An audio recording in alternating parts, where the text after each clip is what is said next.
Did you know? The Sony PlayStation we know today is the result of a deal gone bad between Sony and Nintendo. By the late 1980s, compact discs were becoming increasingly common as a source for media storage for music and video games. Cartridges, like the ones used in the Super Nintendo and Sega Genesis, could only usually hold around 8 to 16 megabits of data. A CD-ROM could hold 320 times more than that, over 600 megabytes on a single disc. In 1988, Nintendo announced a partnership with Sony to produce a CD add-on peripheral for the Super Nintendo in an effort to advance the console's capabilities. But this wasn't the first time that Nintendo and Sony had worked together. The history of the two companies collaborating started with an engineer at Sony. During the development process of the Super Famicom in Japan, Nintendo expressed the need for a sound chip for their new console. The engineer, named Ken Kutaragi, immediately accepted the offer. Sony had almost no involvement with the video game industry at that time, but Kutaragi developed an interest in video games consoles after watching his younger daughter play the Nintendo Famicom. Without the permission of the board's members at Sony, Kutaragi worked in secret developing the SPC 700, a sound chip that would later cause the SNES to outclass all of its competitors in audio capability. When Sony executives found out what Kutaragi had been working on, they wildly disapproved. It was only because of the support from CEO Norio Oga that Kutaragi was allowed to keep his job and continue the project. The chip was finished and shown to Nintendo with impressive results. The success of this collaboration is what originally spurred Nintendo to initiate the partnership for development of the SNES CD-ROM add-on, with Ken Kutaragi at the head of the project. The contract that Sony negotiated with Nintendo did not only include plans to develop an add-on for the Super Nintendo, but also allowed for Sony to develop their own branded console that would play Super Nintendo games and upcoming SNES CD games. Additionally, this contract gave Sony a large amount of control over software licenses for games produced on the SNES CD format. This deal was rumored to have made Nintendo uneasy, leading them to secretly negotiate a more favorable contract with Sony's rival, Philips. Then, at the June 1991 Consumer Electronics Show, Sony revealed the Nintendo, quote-unquote, PlayStation. One day later, Nintendo announced that they were cancelling the contract with Sony and they were going to partner with Philips for their CD-based peripheral instead. Sony's CEO, Norio Oga, was infuriated and considered Nintendo's actions to be a humiliating betrayal. Then the rest of Sony's board members wished to cease all involvement in video games after the contract with Nintendo was broken. But Ken Kutaragi told Oga that the PlayStation project could be salvaged and produced as a standalone console. Out of spite, Oga insisted to the board that Sony continue working on the PlayStation, and he wholeheartedly supported Kutaragi's plans. Nintendo's deal with Philips was also eventually cancelled, and no CD-ROM add-on for the SNES was ever released. However, due to some original negotiations with Nintendo, Philips was given the license to publish video games on their own console using Nintendo's flagship characters. This led to the infamous Philips CDI games, Hotel Mario, Link the Faces of Evil, Zelda the Wand of Gamelon, Zelda's Adventure, and the unreleased Mario's Wacky World. These games were critically panned, and Nintendo doesn't acknowledge their existence to this day.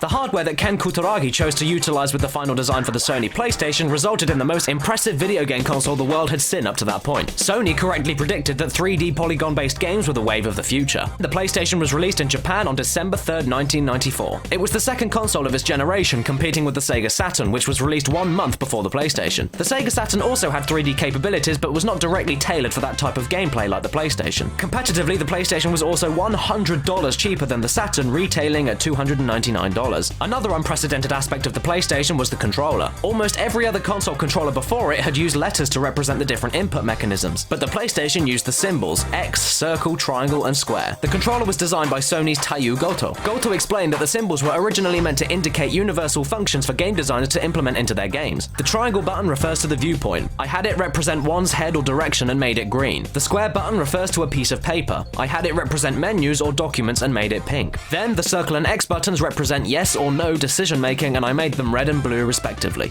Another prototype controller featured a diagonal T-shaped alignment of rounded trapezoid-shaped buttons. One design looked remarkably similar to a Super Nintendo controller and featured 3 small buttons underneath a larger button. The PlayStation logo also went through numerous iterations. Over 3 dozen designs were drafted before Sony settled on the final appearance. Besides thoughtful design, Sony knew that in order to be successful in the market, they needed quality games. In an effort to court developers, Sony designed the PlayStation to be easy to program for. Additionally, Sony provided a large budget for marketing and charged a small $10 per game licensing fee for full-priced games. Almost 100 studios had signed licensing agreements with Sony before the console was launched, and it's estimated that over 300 game projects were planned or underway. The console that would go on to be the biggest competitor with the PlayStation, the Nintendo 64, was delayed multiple times and wasn't released until a year after Sony's console, effectively giving Sony a head start in the market. Also, the Sony PlayStation was the first console to sell over 100 million units worldwide. Then, in 1996, it was announced that Squaresoft, developer of the Final Fantasy series would break their exclusivity streak with Nintendo and sign a deal with Sony instead. Their decision, in part, was due to the lower production cost and larger storage space offered by the PlayStation hardware. In 1997, Sony lowered the barrier of entry for development by releasing a special version of the PlayStation called the Net Yorose. This console was available as a promotion to computer programmer hobbyists, and it came with extensive documentation, special software, and no region lockout. It allowed anyone who was interested in doing so to program games for the console, albeit with their own computer. It sold for $750 and was released in Japan, North America, Europe, and Australia. Also, the boss-level Polygon Man from PlayStation All-Stars Battle Royale was actually the PlayStation's original mascot in 1995. He was meant to demonstrate the power of the PlayStation with his polygonal design, but he was dropped shortly after the system was announced. This was reportedly because Ken Kutaragi went absolutely insane after seeing him at an E3 booth and wasn't pleased with the character.